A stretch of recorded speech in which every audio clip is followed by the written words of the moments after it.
Welcome back to the Vanderpod, the storied and sociable podcast of Vandersnatch Books. We're a small press publisher of treasures found off the beaten path for lovers of all that is good, true, and beautiful. I'm Rachel Donahue, your host for today. Today we're sharing part 2 of my conversation with J.A. Sommer. So if you haven't had a chance to listen to part 1, you don't want to miss out on that. Also, just a quick reminder that our submissions window at Vandersnatch Books will be open until July 31st, and you can find more information at bandersnatchbooks.com/submissions. We can't wait to read your manuscripts. All right, enjoy part 2 of my conversation with John Sommer. All right, so taking a slightly different direction. I know when we did the Kickstarter for Zao's Tales, you had written the Blue Book of Tales as, a companion book. Yeah. These are brand new fairy tales, but they're set in different cultures around the world. Mm-hmm. Talk a little bit about how is storytelling different within the different cultures? This is such a great question because I think I've come to believe that there's no greater way to see what a society values than the tales it tells its children. Yeah. I don't mean like the homogenized or even sometimes the refined versions we give kids. There was a time where people felt like they should really purify the old tales. But in reality, I found truth has nothing to be afraid of. So at times, and just for those families, okay, I did not grow up in a fairy tale family. In fact, I had to work through some things about that myself. The background I come in Christianity, I was very afraid of the impurities of those things, like maybe that might hurt my kids spiritually. And I've come to realize that we learn by comparison. So if I am greatly founded in truth and I know truth very well, I will not be hurt by the comparison to the dark. As long as that's not being given to me as truth, I can learn from that comparison. I mean, for my kids read the Greek myths. Okay. My kids have read the German fairy tales. They've read the European fairy tales. They've read things from Native American folklore. They've learned things from China, African folk tales. And what it does is it tells you very much what a society values, how they view the world. It is very different. I think one is some of the beauty of their own linguistics, how they think, if you've ever read the Iliad or the Odyssey, those are the foundation of all Greek society. That was their myth and their religion and everything. Now, there are versions that at times are a little bit more palatable for young children. There are some things that are rough in some of those things, and you can get those. But in Africa, you're going to see very much how things came about. Almost all fairy tales in Africa are, we see this thing, where did it come from? Yeah. In specifically West African, we don't have much mythology. Interestingly enough, we don't actually have a pantheon of gods in West Africa. Fairy tale, and I've talked with people about this. Some people say, well, why fairy tales? I think fairy tales are one of those foundational things that communicate to us truth in a package that we can handle at every age. Yeah. So, for example, if I want to give this idea of Little Red Riding Hood.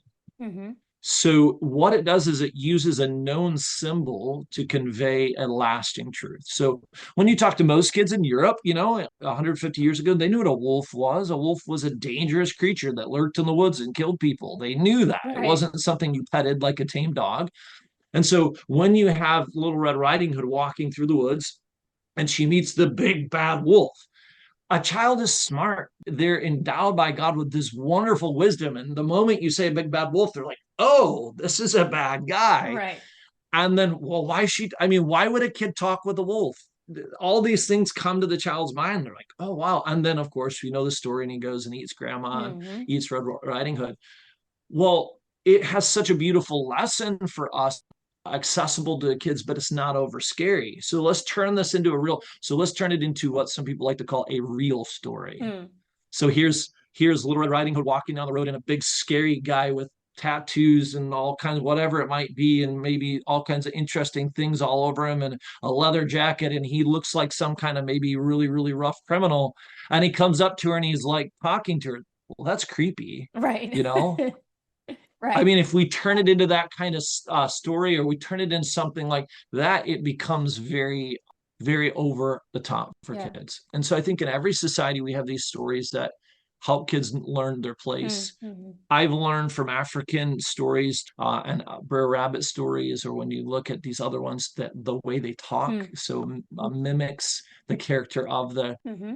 stories, that something, there's always a reflective wisdom. It's Mm-hmm. calmer. It very much Mm-hmm. involves the listener. They have to really work on that. For European stories, one of the things that is very different in our world is all stories used to be action driven. Mm-hmm. So it was mostly about the choices of the person. And as literature has grown in the West, there has been more and more emphasis on description and emotion. Mm-hmm. Whereas primarily 100, 200 years ago, a lot of the fairy tales were about action. Right. I do this and this Yeah. happens. I do this and this happens. One of the things you'll read, like C.S. Lewis talks a bit about this, some of the other people will talk about this, is in older fairy stories, you have this opportunity to just to see cause and effect, cause and effect, Mm-hmm. cause and effect.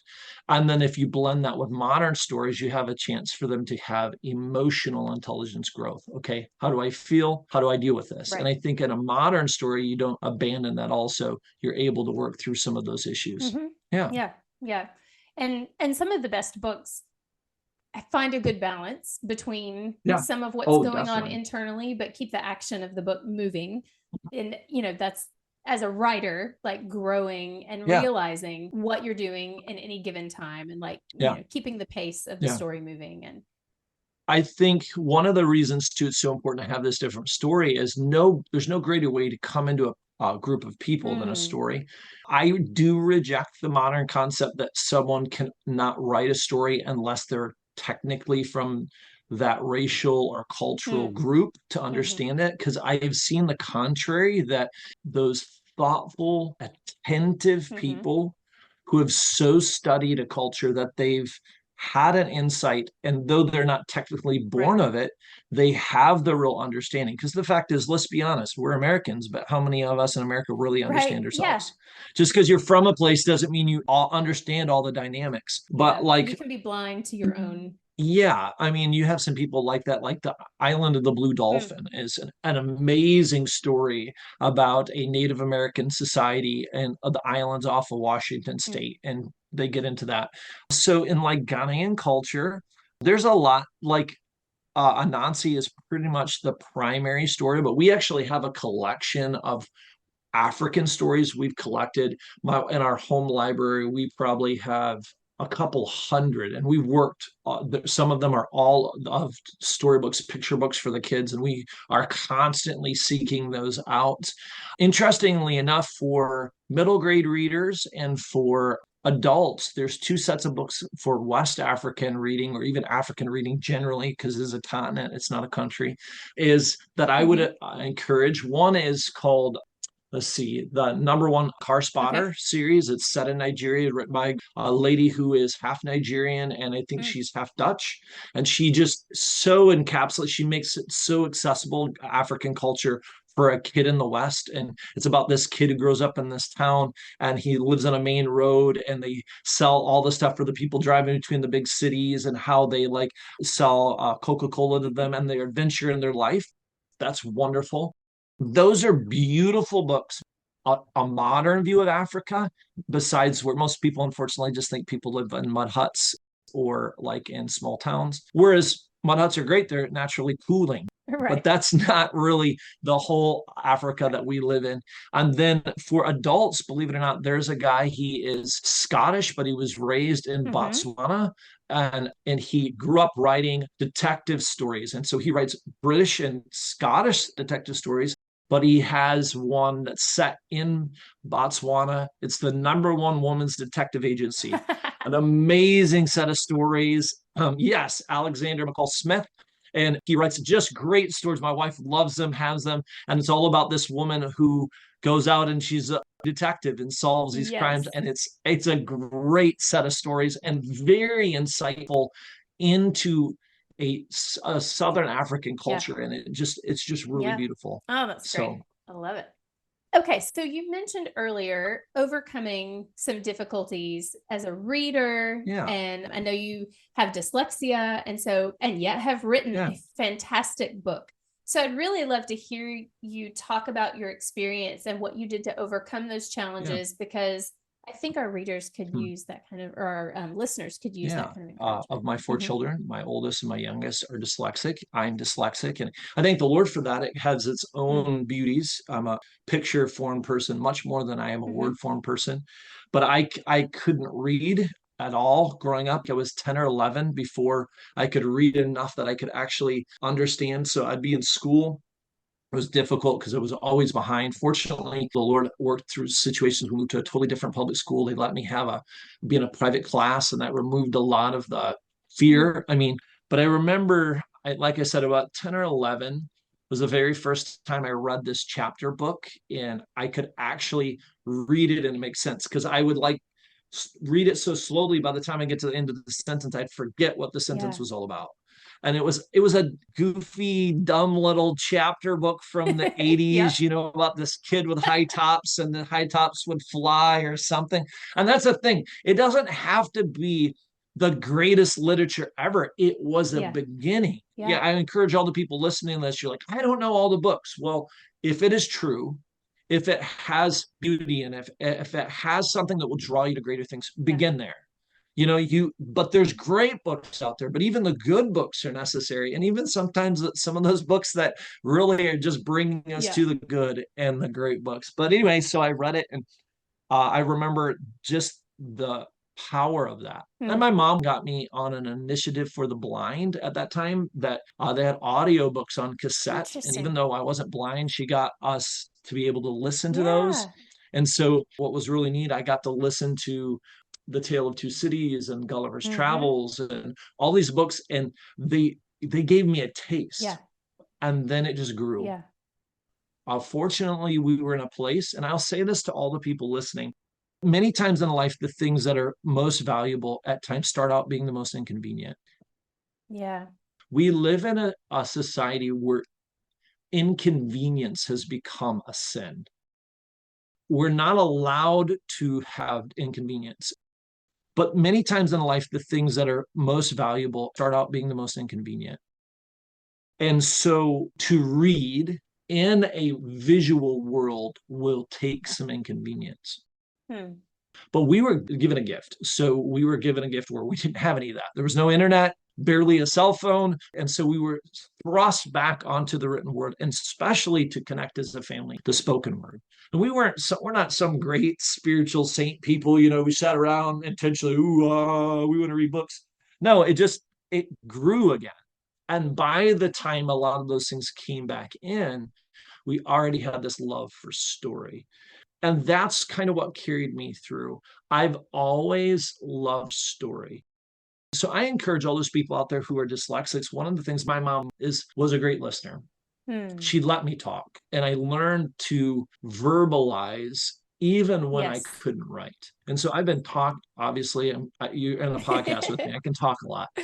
So if Great. you're out there and you have a kid who struggles with reading, first of all, let them learn to be able to speak out, if that means to Yeah. narrate their thoughts and their things, and help them to write it down. I remember my mom writing out my favorite book report that I did when I was in school. I had trouble writing it, but I was writing about Gettysburg, and I had known all about these things. I was excited, and I said, you know what, Mom, I want to write the report on Gettysburg from the perspective of Mm. letters. So I wrote each day as a letter to a wife from her husband in the battle, and wrote the research paper that way. And I That's loved it, but amazing. my mom helped me to like write it out and Yeah. to do everything. And that was okay because I struggled so much just to spell. Yeah.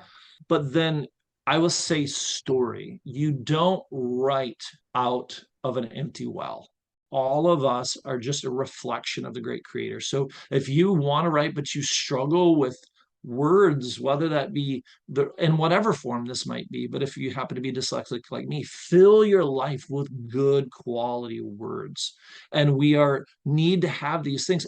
But in the end, all stories are going to mimic the one great story. And I know that Tolkien talks about that in his Mythopia poem, about how we're all reflections of the one great light. And it's okay. it's if it's well, let me put it this way. If we're so original that no one has ever heard it before, it's probably not worth reading. Hmm. Yeah. One of the things that's so amazing being a dyslexic is the way my brain Hmm. works. So, but I'm the kind of person, I am completely picture Hmm. oriented, but I never had as much talent to be able to draw that out in the Right. visual aspect in art, though I love it. My first daughter who's dyslexic is an exceptional artist, but I never had that skill. But what my mom did by encouraging me to talk and to communicate and read stories is words became my paintbrush. Hmm. And so what happens now when I write is I think as a picture person, but I write as a word person. And I believe that used to be the case of Hmm. everybody. And I think that anyone, whether you're primarily a picture thinker or a word thinker, there is a part for you in the written word. There Yeah. is a part in the word world Yeah. that you can participate in. Yeah. Yeah. Oh, I love that. In a future episode, we're going to have the illustrator for Zayo's Tales, John Niner, on to Yeah, have a wonderful. conversation and maybe talk to him Yeah, about kind of that process of taking then the words yeah, and then creating visual images, yeah. because I think that's a fascinating idea. Well, the cool thing is John and I are best friends, and he's a dyslexic too. So Interesting. that's been interesting. He told me, weirdly enough, I don't know if it's just because John's this kind of he's such a Hmm. talented man and thinker, but he's like, I see when you write things, like he said, it almost lends itself Hmm. to illustration. For people who haven't read Zeus Tales, so there's a scene where they read out a nature dragon out of the book. He's like, I could see it, the stem sprouting and the leaves growing. He said, I could see this thing come to life in my I love mind that. when Athena comes out. And he said he sees this little, the bubble of the Yes. ink come Yes. out. So, All right. So to close our time together, I have a few popcorn sure. questions for you. What is a favorite proverb or word of wisdom? Okay. Yes. There's so many Mm-hmm. we've learned in Africa. We communicate through proverbs all the time, but I'd have to actually say one probably is Bankum Jari Nifa Nifa Jari Bankum. That's how we say it in our the Mm. left washes the right and the right washes the left. And so the idea is That's when true. if you think about when you're going to wash your hands, you can't wash your whole hand by itself. Yeah, They work that's true. together. You have to work together. A lot of times when I'm teaching in church, I'll use proverbs because they communicate so many deep thoughts. Oh, that's And so that's great. probably my Well, favorite Ghanaian proverb. So cool language. So the left washes the right washes I the love left. that. So Very yeah. cool. All right. Do you have an off the beaten path book recommendation? Hmm. Maybe something our listeners haven't heard of. Wow. Yeah. I wish this hadn't been a popcorn question. I could yeah, I do actually. I'll have to look up. I'll have to give the specific author's name. We can put that in the show notes because I cannot think of Okay. it off the top because this is such a general title. If you don't have the Right. author's name, you will never find it. It's called Storyteller. Okay. I found it in the library. It is this awesome book. It's about this guy who learns to be a storyteller. And he leaves his home and he goes to a kingdom, and there's a magician there, but he keeps him power by illusion and entertainment. Ah. And so there's this scene in this book that is so amazing, like how empathy works in story. The king's son, the prince, is a horrible spoiled brat, and he snuck into the crown jewels and taken a ruby and stuck it up his nose, and no one could get it out. And the king calls the guys in, who's ever out, and he brings a storyteller in, and they're like, "Get the ruby out." He's like, "What do you mean get the ruby out?" He's like, "If you don't get the ruby out, you're going to go to the dungeon." He's like, ah. So he goes on to tell this story because he's trying to get the prince to sneeze about how this guy is out in a field and he smells a flower and a bee goes up his nose and it begins to tickle his nose. And I'm not kidding. As you read the story, it is so like everything in your body is like, I have to sneeze. My kids are always, whenever I read it, they're, oh, God, stop. And when I even mention it to them, they're like, but it shows the absolute power of empathy that rises up in story. It's unbelievable, but it's just a great story. Really, that one probably most people don't know. You can find it though on Amazon. It's there if you have. I think Myers, Myer, but I'll make sure we can put it in the show notes. And then anything from Lois Linsky. She wrote a bunch of stuff that's being republished by a lot of homeschool moms. She has a lot of books set in American history, and those are fun. A lot of people don't know about her. I think Strawberry Girl is one of them, and some other ones. They're just really great books. So that's probably off the top of my head. All right. I love it. Well, thank you so much for your time today, John. Yes. It's been a delight to get to chat with you today. I hope our listeners have a lot of fun things to take away.